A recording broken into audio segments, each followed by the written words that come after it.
প্রিয় শিক্ষার্থী, সম্মানিত অভিভাবকবৃন্দ, শ্রদ্ধেয় শিক্ষক মণ্ডলী, যে যেখান থেকে আমার এই লাইভ ক্লাস দেখছেন এবং দেখবেন, সকলকে নেত্রকোনা অনলাইন স্কুলের পক্ষ থেকে স্বাগতম। আমি সুমন্ত কুমার চক্রবর্তী, সহকারী শিক্ষক, বাকলজোড়া নয়াপাড়া উচ্চ বিদ্যালয়, দুর্গাপুর, নেত্রকোনা। আমার পক্ষ থেকে সকলকে জানাই আন্তরিক প্রীতি ও শুভেচ্ছা।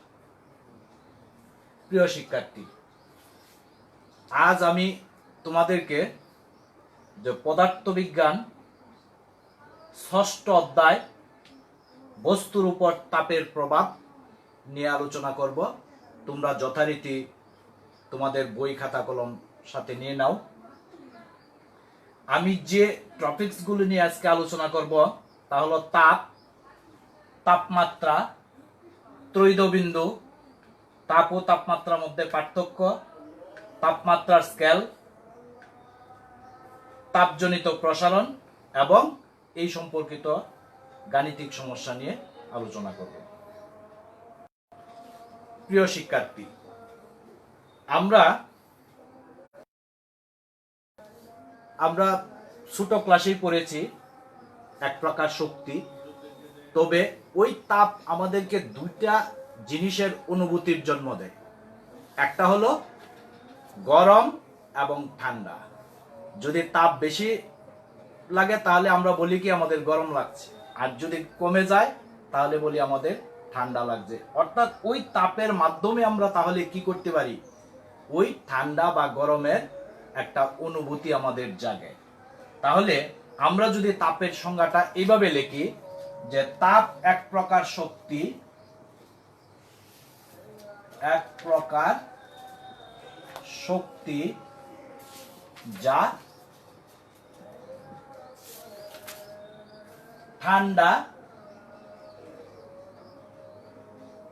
ঠান্ডা বা গরমের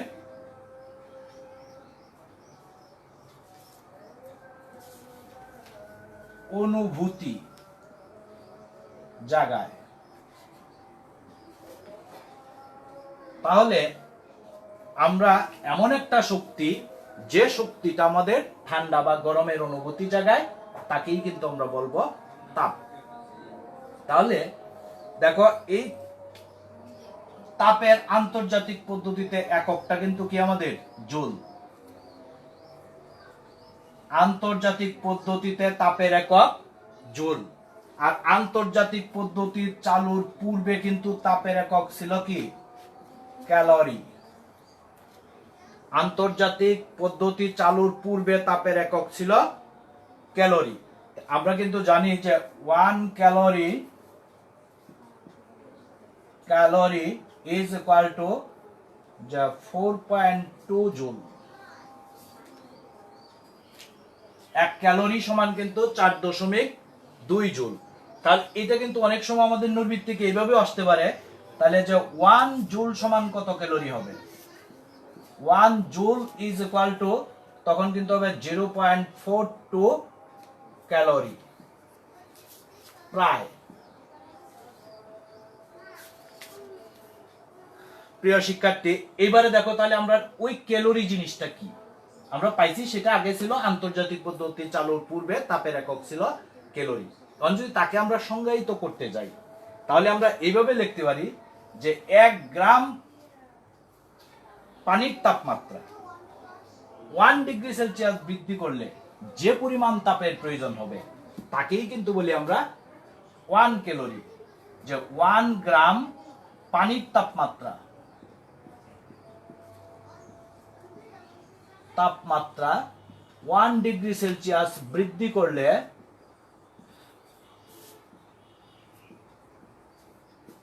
যে পরিমাণ তাপের প্রয়োজন হবে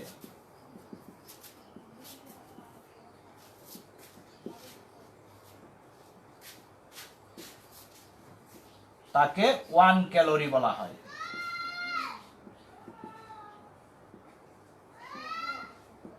তাহলে আমরা কি বলছি, এটা যে 1 গ্রাম পানির তাপমাত্রা 1 ডিগ্রি সেলসিয়াস যদি আমরা বাড়াই তাহলে যে পরিমাণ তাপের প্রয়োজন হবে তাকেই কিন্তু বলবো আমরা 1 ক্যালোরি। আর দেখো যে তাপ আমরা যে যন্ত্রের সাহায্যে পরিমাপ করতে পারি তাপটাকে, তাকে কিন্তু বলি আমরা কি, ক্যালোরিমিটার। ক্যালোরিমিটার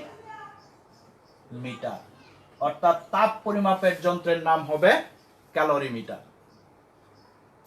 প্রিয় শিক্ষার্থী, এবারে দেখো আমরা যাই তাহলে তাপমাত্রা। আমরা তাপের কাজ শেষ, আমরা তাপটা কি, তার এককটা কি, এগুলি আমরা জেনে নিয়েছি। এবার দেখো আমরা তাপমাত্রা। আসলে তাপমাত্রাটা হলো কিন্তু তাপের তাপীয় অবস্থা, যা নির্ধারণ করে দেয় যে কোনো তাপীয় বস্তু সংস্পর্শে যদি সেটা আসে তাহলে সেটা তাপ গ্রহণ করবে না বর্জন করবে। আসলে সেই কিন্তু অবস্থাটাকে বলি আমরা তাপমাত্রা।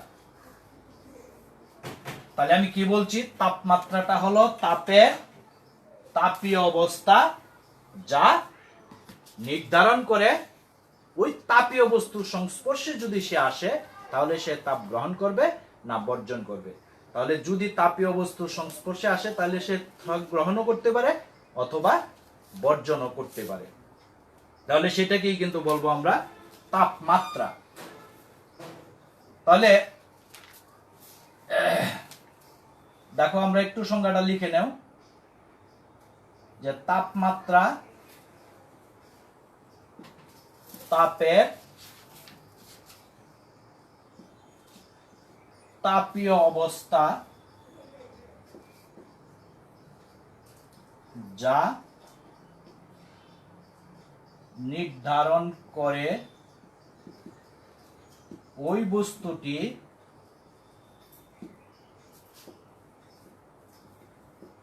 তাপীয় বস্তুর সংস্পর্শে এলে তাপ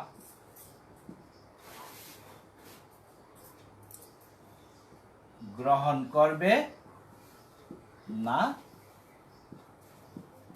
বর্জন করবে। প্রিয় শিক্ষার্থী, আর এই তাপমাত্রার এককটা কিন্তু হবে কি আমাদের, যে ডিগ্রি সেলসিয়াস। তাপমাত্রাকে কিন্তু আমরা এককটা হয় ডিগ্রি সেলসিয়াস। এটা কিন্তু আন্তর্জাতিক পদ্ধতি চালুর পূর্বে ছিল, এখন কিন্তু আমরা সেটাকে কেলভিনে বলতে পারি। তাপমাত্রা একক কেলভিন। আর এই কারণ এই 0 degree Celsius is equal to কিন্তু হয় আমাদের 273 Kelvin. 0 degree Celsius is equal to 273 Kelvin. তাহলে এই তাপমাত্রা পরিমাপের যন্ত্রের নাম কিন্তু আমরা জানি থার্মোমিটার, যার সাহায্যে আমরা ওই শরীরের তাপমাত্রা মাপি, ডাক্তাররা পরিমাপ করে ওই থার্মোমিটার দ্বারা, যে আমার তাপমাত্রা কতটুকু আছে যখন যদি আমাদের জ্বর আসে বলি আমরা, তাহলে তাপমাত্রা পরিমাপের যন্ত্রের নাম থার্মোমিটার। প্রিয় শিক্ষার্থী, এবারে দেখো আমরা যে কেলভিন জিনিসটা কি। আমরা বললাম এখানে যে 0 ডিগ্রি সেলসিয়াস সমান 273 কেলভিন। আসলে কেলভিনটা কি? কেলভিন তাহলে যে এই ক্ষেত্রে আমরা পানির ত্রৈধবিন্দুর তাপমাত্রা, পানির ত্রৈধবিন্দুর তাপমাত্রার যদি আমরা ওই যে 273/1 ভাগকেই কিন্তু আমরা বলি 1 কেলভিন। পানির ত্রৈধবিন্দুর তাপমাত্রা 273/1 কিন্তু বলা হবে 1 কেলভিন। প্রিয় শিক্ষার্থী, তাহলে আমরা ত্রৈধবিন্দু জিনিসটা কি? আসলে ত্রৈধবিন্দুটা হলো যে এমনই একটা নির্দিষ্ট তাপমাত্রা, যে তাপমাত্রায় যে পানি, কঠিন, তরল এবং বায়বীয় এই 3 অবস্থাতেই তারা অবস্থান করতে পারে, তাকেই কিন্তু বলা হয় পানির ত্রৈধবিন্দু। তাহলে একটু ত্রৈধবিন্দুর সংজ্ঞাটাও তোমরা লিখে নাও।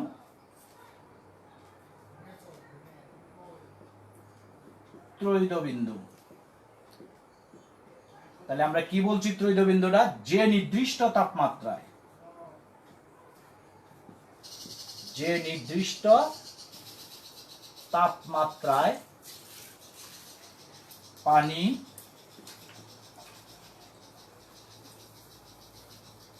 তিন অবস্থাতেই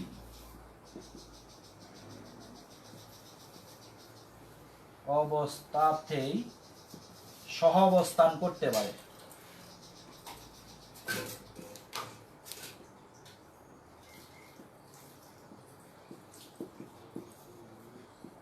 তাকেই বলা হয় ত্রৈধবিন্দু। তাকেই বলা হয় ত্রৈধবিন্দু, অর্থাৎ কঠিন তরল এবং বায়বীয়, যেমন বরফ, পানি এবং জলীয় বাষ্প, এই অবস্থাতেই কিন্তু সে থাকতে পারে। আর এই ত্রৈধবিন্দুর তাপমাত্রাটা কিন্তু হবে 273 কেলভিন। এই ত্রৈধবিন্দুর তাপমাত্রা হলো 273 কেলভিন। প্রিয় শিক্ষার্থী, তাহলে দেখো আমরা এই তাপ এবং তাপমাত্রা, এই দুইটা বিষয় আমাদের আর মনে হয় না বাকি আছে। এবারে দেখো আমরা বলতে পারি যে তাদের মধ্যে পার্থক্যটা কি আছে, তাপ এবং তাপমাত্রার মধ্যে কি পার্থক্য আছে।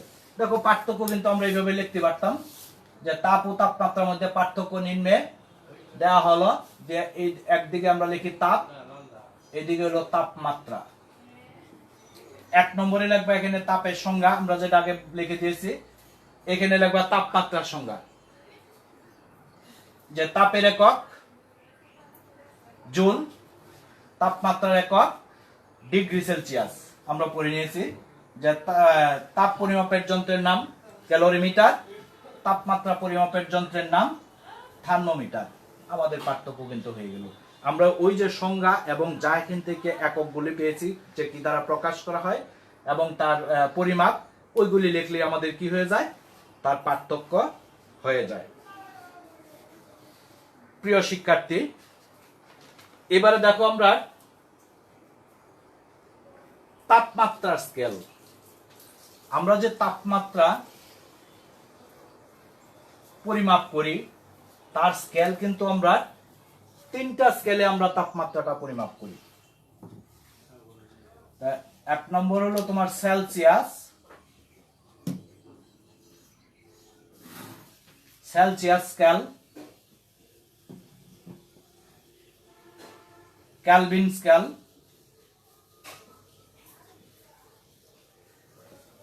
Fahrenheit scale.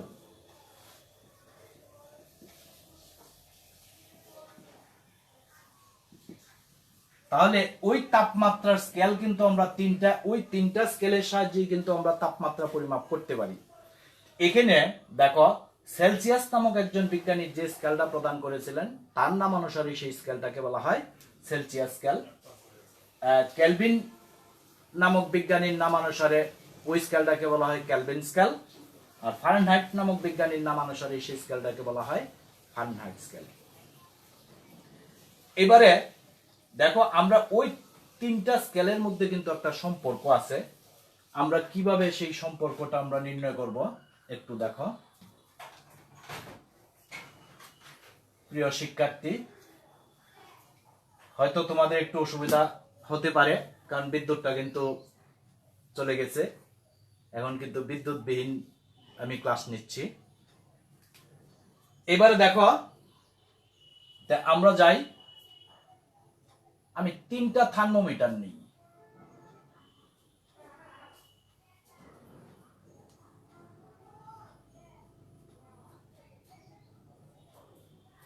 এই একটা থার্মোমিটার,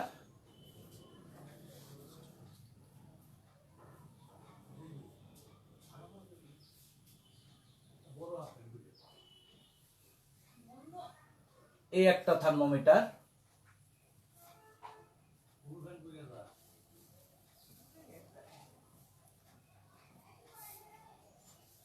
এই একটা থার্মোমিটার আমরা নিলাম। এটি পারদ আছে এইটুকু, ধরো এটাকে নিয়ে আমরা টিসি সেলসিয়াস, এটাকে নিলাম আমি ধরো টিএফ বা টিকে ক্যালভিন, এটাকে নিলাম আমি যে টি এফ ফারেনহাইট। এখন দেখো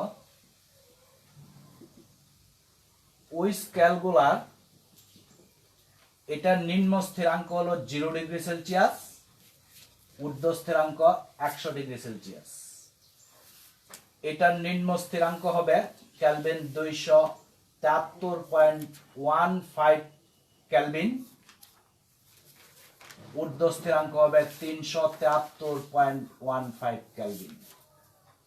এটার নিম্ন স্থিরাঙ্ক হলো যে 32 ডিগ্রি ফারেনহাইট, এটা হবে 212 ডিগ্রি ফারেনহাইট। প্রিয় শিক্ষার্থী, আমরা কিন্তু এখানে তিনটা স্কেল নিয়েছি, তিনটা থার্মোমিটার, একটা হলো সেলসিয়াস, একটা কেলভিন, একটা ফারেনহাইট। তাহলে এই সেলসিয়াসটাকে আমরা টিসির দ্বারা প্রকাশ করছি, এটাকে টিকের দ্বারা প্রকাশ করছি, এটাকে আমরা টিএফ দ্বারা প্রকাশ করছি। এটার নিম্ন স্থিরাঙ্ক 0 ডিগ্রি সেলসিয়াস, ঊর্ধ্ব স্থিরাঙ্ক 100 ডিগ্রি সেলসিয়াস। এটার নিম্ন স্থিরাঙ্ক 273.15 কেলভিন, এটা 373.15 কেলভিন। এটা 32 ডিগ্রি ফারেনহাইট, এটা 212 ডিগ্রি ফারেনহাইট। এবারে দেখো যে আমরা তাদের ভিতরে সম্পর্কটা কিভাবে আনবো। তাহলে এই ক্ষেত্রে আমরা লিখতে পারি যে এই টিসি মাইনাস এন থেকে তার নিম্ন স্থিরাঙ্কটা বাই হবে তাদের ভিতরে যে ব্যবধানটা আছে, ব্যবধানটা কত আছে 100 মাইনাস 0 ইজ ইকুয়াল টু, দেখো তাহলে এই ক্ষেত্রে আমাদের কি হবে যে টি কে মাইনাস নিম্ন স্থিরাঙ্ক 273.15 ভাগ হবে 373.15 মাইনাস 273.15 ইজ ইকুয়াল টু, দেখো এটা টিএফ মাইনাস নিম্ন স্থিরাঙ্ক 32 degree Fahrenheit, 212 degree Fahrenheit minus 32 degree Fahrenheit. প্রিয় শিক্ষার্থী, এবারে দেখো আমরা কি হয়, এটাতে যদি আমরা 0 বিয়োগ করে দেই তাহলে এখানে টিসি থাকবে, এটা হবে 100, এখানে টিকে 273.15, এটা হবে মাইনাস করলে 100, টিএফ মাইনাস 32 ডিগ্রি ফারেনহাইট, এটা হবে 180। প্রিয় শিক্ষার্থী, দেখো আমরা যদি নিচের গুলার থেকে আমরা 20 দ্বারা ভাগ করে গুণ করে দিই সবগুলাকে, তাহলে পাওয়া যাবে TC by 5 is equal to TK minus 0.19 by 5 is equal to যে TF minus 32 degree Fahrenheit by হবে 9। এই হলো আমাদের কি সেলসিয়াস স্কেল, ফারেনহাইট স্কেল এবং কেলভিন স্কেলের মধ্যে সম্পর্ক। এই সম্পর্ক দ্বারা যদি আমরা সেলসিয়াসকে কেলভিনে নিতে পারবো, কেলভিন থেকে সেলসিয়াসে নিতে পারবো, এবং সেলসিয়াস থেকে ফারেনহাইট বা ফারেনহাইট থেকে কেলভিন, আমরা যে কোনো স্কেলে আমরা নিতে পারবো। প্রিয় শিক্ষার্থী, মনে হয় তোমাদের ওঠানো হয়ে গেছে, আমি একটু মুছে দিই।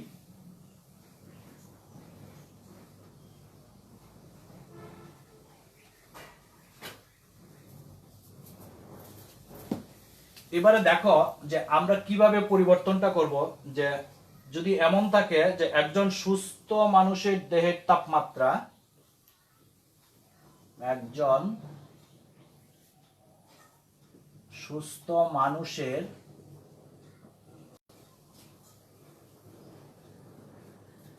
দেহের তাপমাত্রা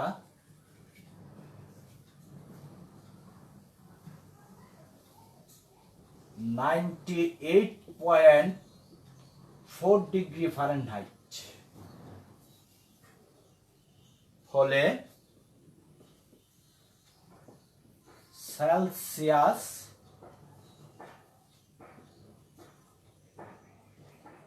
স্কেলে এর তাপমাত্রা কত?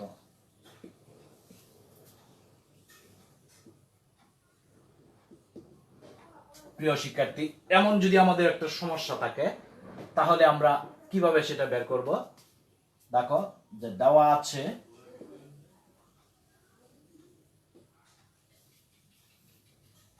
যে আমরা ফারেনহাইট স্কেলের তাপমাত্রা দেওয়া আছে, অর্থাৎ ওই TF is equal to 98.4 degree Fahrenheit.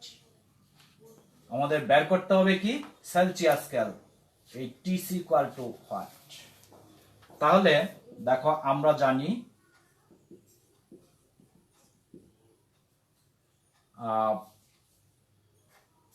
TC by 5 is equal to TF minus 32 by 9। তা আমরা ওই সেলসিয়াসের সাথে ফারেনহাইটের সম্পর্কটা হয় ওইটা। তাহলে এইবারে দেখো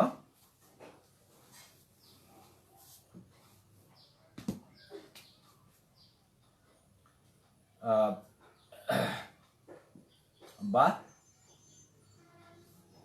আমরা টার্গেট টিসির মান বের করা, 5 দ্বারা যদি এটার গুণ হয়ে যায় এটার মান হয়ে যাবে 98.4 মাইনাস 32 ইন্টু 5 বাই 9 বা টিসি ইজ ইকুয়াল টু, যদি আমি এটা বিগ করি তাহলে কত হচ্ছে দেখো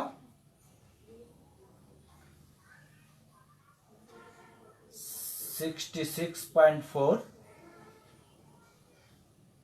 ইন্টু 5 বাই 9। তাহলে দেয়ারফর টিসি আমরা যদি ক্যালকুলেটর দ্বারা এটা ক্যালকুলেশন করি তাহলে পাওয়া যাবে ওই 37 ডিগ্রি সেলসিয়াস। অর্থাৎ যে তাপমাত্রাটা ফারেনহাইট স্কেলে 98.4 ডিগ্রি ফারেনহাইট, ওই তাপমাত্রাটা সেলসিয়াস স্কেলে হবে 37 ডিগ্রি সেলসিয়াস। আর আমাদের কিন্তু যে থার্মোমিটার আছে ওইগুলি কিন্তু ওই ফারেনহাইটে আছে। আমরা কিন্তু তাপমাত্রাটা যে ডাক্তাররা যে জ্বর মাপে সেটা কিন্তু ফারেনহাইট স্কেলে দেওয়া আছে। যে তাপ আমরা বলি যে 100 বা 98 বা 1 বলি, 1 মানে কিন্তু 101 102 এত ডিগ্রি ফারেনহাইট। প্রিয় শিক্ষার্থী, তাহলে এবারে দেখো আমরা যাব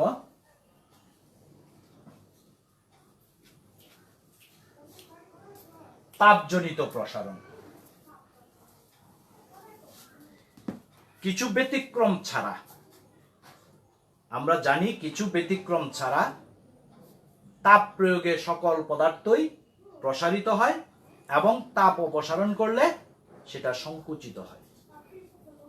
তাহলে ওই যে তাপের ফলে যদি কোনো বস্তু প্রসারণ ঘটে তখনই তাকে বলা হয় তাপজনিত প্রসারণ।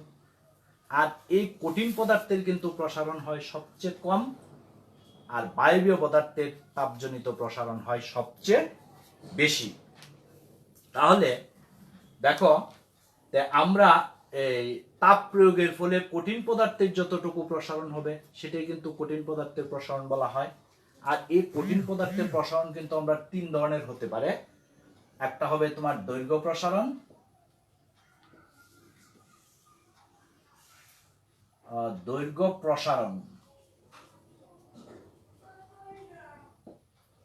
আর একটা হবে তোমার ক্ষেত্র প্রসারণ,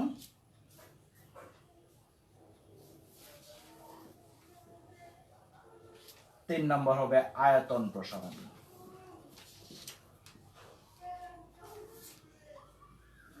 তাহলে কারণ কঠিন পদার্থের কিন্তু আমরা দৈর্ঘ্য আছে, ক্ষেত্র আছে। ক্ষেত্র বলতে কিন্তু আমরা বুঝি এখানে ক্ষেত্রফল, দৈর্ঘ্য গুণ প্রস্থ, এবং আয়তন বলতে বুঝি আমরা 3 মাত্রার যে দৈর্ঘ্য গুণ প্রস্থ গুণ উচ্চতা। তাহলে আমরা দৈর্ঘ্য প্রসারণটা কি? যে তাপ প্রয়োগের ফলে যদি কোনো কঠিন পদার্থের দৈর্ঘ্যের দিকে যতটুকু প্রসারণ হয় সেটাই হবে তার দৈর্ঘ্য প্রসারণ। দৈর্ঘ্যের দিকে যদি প্রসারণ হয় তাহলে এই দৈর্ঘ্য প্রসারণটাকে কিন্তু আমরা দেখো যে ডেল্টা এল দ্বারা ওইটাকে কিন্তু আমরা বলি ডেল্টা এল। ডেল্টা এল, তাহলে এই ডেল্টা এল দ্বারা আমরা কিন্তু প্রকাশ করতে পারি। তো এইবারে দেখো এই ডেল্টা এল ভেরিয়াসেস যে L1 ডেল্টা থিটা, অর্থাৎ এই ক্ষেত্রে তোমার দেখো যে কঠিন পদার্থের প্রসারণটা, যে দৈর্ঘ্য প্রসারণটা তার আদি দৈর্ঘ্য এবং তাপমাত্রা বৃদ্ধির সমানুপাতিক। এখানে L1টা হবে কিন্তু তোমার আদি দৈর্ঘ্য, আর এই ডেল্টা থিটা এটা হলো তাপমাত্রার পার্থক্য, অর্থাৎ θ2 মাইনাস θ1। এই delta theta is equal to θ2 minus θ1। আবার যদি তাই হয়, এইবারে দেখো এন থেকে আমরা লিখতে পারি যে বা ডেল্টা এল সমানুপাতিক চিহ্নটা উঠাইয়ে দিয়ে আমরা লিখতে পারি এখানে যে আলফা L1 ডেল্টা থিটা। এখানে আলফাটা কিন্তু হলো আমাদের দৈর্ঘ্য প্রসারণ সহগ। তাহলে এই ক্ষেত্রে আমরা লিখতে পারি যে এই আলফা ইজ ইকুয়াল টু যে delta L by L1 delta theta. এটা কিন্তু আমাদের কি দৈর্ঘ্য প্রসারণের সূত্র, দৈর্ঘ্য প্রসারণ সহগের সূত্র আমরা খুব সহজে নিয়ে আসতে পারি। তাহলে দৈর্ঘ্য প্রসারণ সহগটা আমরা কাকে বলবো? যে 1 মিটার দৈর্ঘ্যের কোনো কঠিন বস্তুর তাপমাত্রা 1 কেলভিন বৃদ্ধি করলে তার দৈর্ঘ্য বরাবর যতটুকু বৃদ্ধি পায় তাকেই কিন্তু বলবো আমরা দৈর্ঘ্য প্রসারণ সহগ। যে 1 মিটার দৈর্ঘ্যের কোনো কঠিন বস্তুর তাপমাত্রা 1 কেলভিন বৃদ্ধি করলে দৈর্ঘ্য বরাবর তার যতটুকু প্রসারণ ঘটবে দৈর্ঘ্যের ক্ষেত্রে, তখনই তাকে বলবো আমরা দৈর্ঘ্য প্রসারণ সহগ। ঠিক একইভাবে দেখো প্রিয় শিক্ষার্থী, তাহলে আমরা দৈর্ঘ্য প্রসারণ সহগ গেল এবং দৈর্ঘ্য প্রসারণও গেল।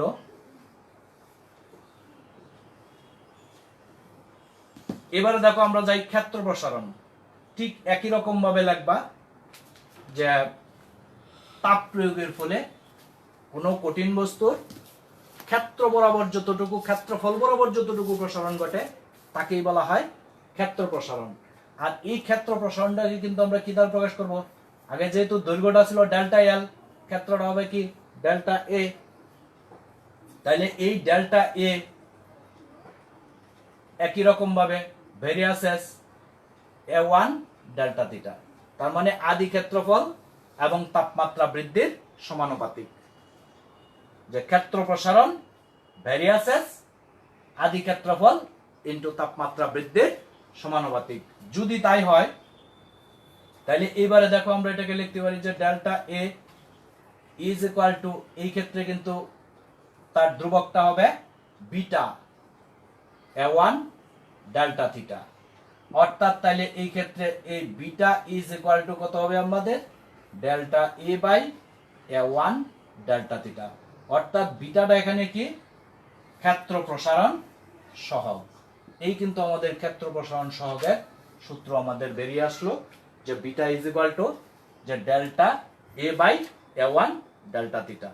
এইবারে যদি আমরা ওই সংজ্ঞাটাও দিই যে ক্ষেত্র প্রসারণ সহগ আমরা কাকে বলবো, শুধু আমরা আগেরটার মতো লিখবাম যে 1 মিটার স্কয়ার ক্ষেত্রফল বিশিষ্ট কোনো কঠিন বস্তুর তাপমাত্রা 1 কেলভিন বাড়াতে ক্ষেত্র বরাবর তার যতটুকু প্রসারণ ঘটে তাকেই কিন্তু বলবো আমরা ক্ষেত্র প্রসারণ সহগ। তার এককটি কিন্তু হবে কি যে পার কেলভিন, পার কেলভিন।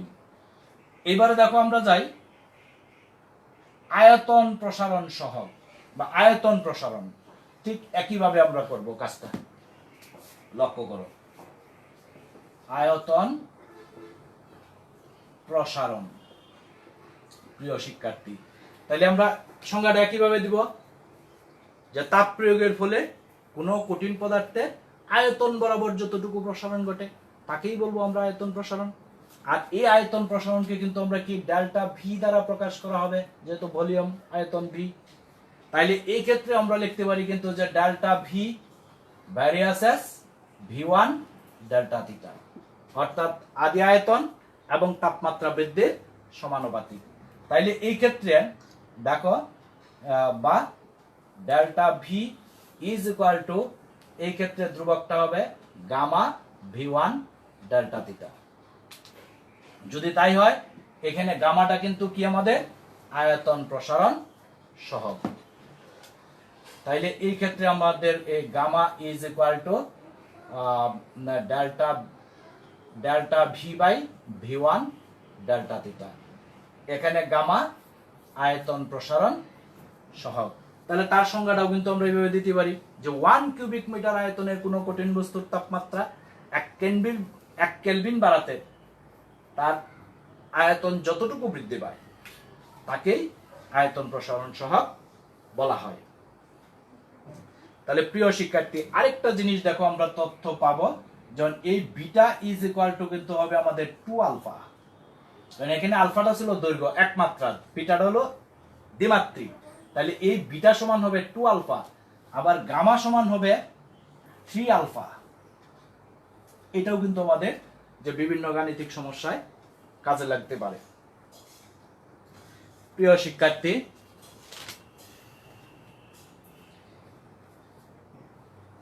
এবার দেখো আমরা একটা গাণিতিক সমস্যায় যাই এই সম্পৃক্ত। একটু লক্ষ্য করা, আমি একটু মুছে দেই।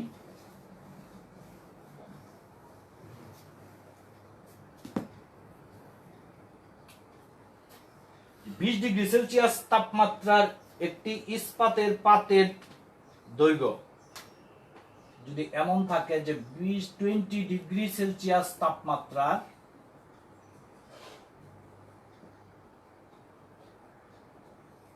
একটি ইস্পাতের পাতের দৈর্ঘ্য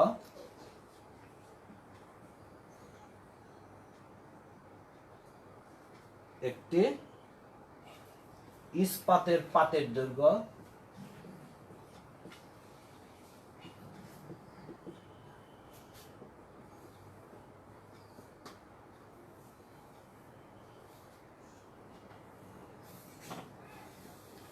100 মিটার,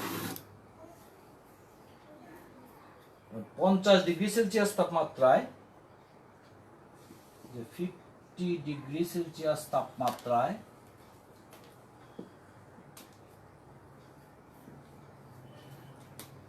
এর দৈর্ঘ্য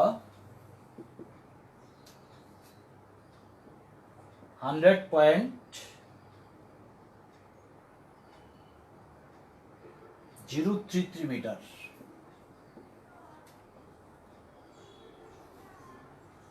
হলে ইস্পাতের দৈর্ঘ্য প্রসারণ সহগ নির্ণয় করো। ইস্পাতের দৈর্ঘ্য প্রসারণ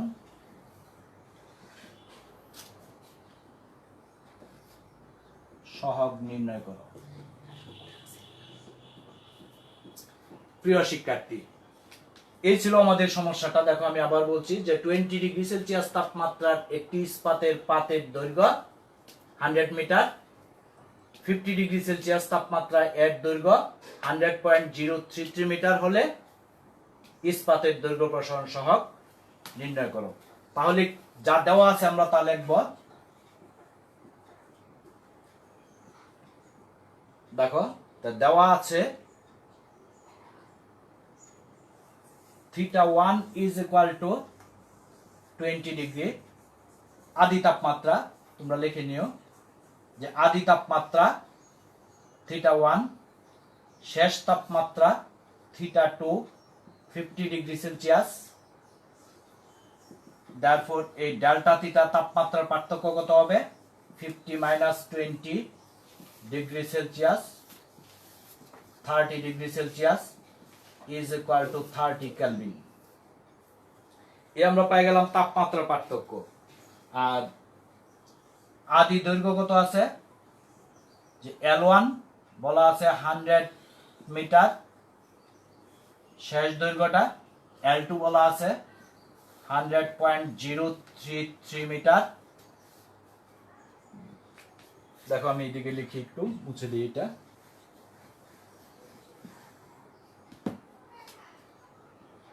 therefore এই ডেল্টা এল কত হবে, আমরা L2 minus L1 is equal to 100.033 minus 100 meter is equal to 0.33 meter. এই আমরা পেয়ে গেলাম কি ডেল্টা এল। এবারে আমাদের বের করতে হবে কি কার মান, দৈর্ঘ্য প্রসারণ সহগ। একটু লিখে নিবা তোমরা এদিকে, দৈর্ঘ্য প্রসারণ সহগ আলফা ইজ ইকুয়াল টু কট। তাহলে প্রিয় শিক্ষার্থী দেখো আমি একটু মুছে দিই।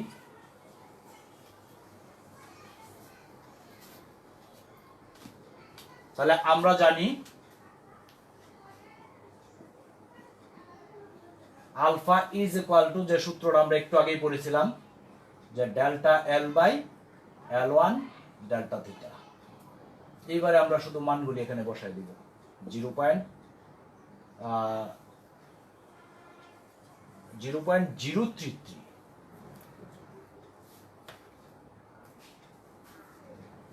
তাহলে 0.033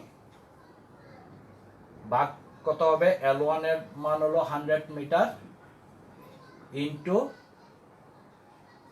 ডেল্টা থিটা 30 কেলভিন। দেখো আমি এইটুকু মুছে দেই।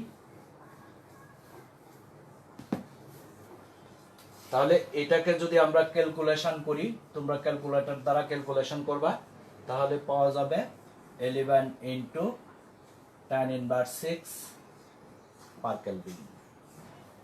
এটাই হবে কি আমাদের ওই ইস্পাতের তারের দৈর্ঘ্য প্রসারণ সহগ। প্রিয় শিক্ষার্থী, এইভাবে তোমরা তোমাদের পাঠ্য বইয়ের আরো যে গাণিতিক সমস্যাগুলো আছে ওই সমস্যাগুলো একইভাবে সমাধান করতে পারবা এবং এগুলি তোমরা করে নিবা। ভালো থাকো, সুস্থ থাকো, নিরাপদে থাকো, নিয়মিত অনলাইন ক্লাস করো। এই আশাবাদ ব্যক্ত রেখে আমি আমার লাইভ ক্লাস আজ এখানেই শেষ করছি। ধন্যবাদ সকলকে।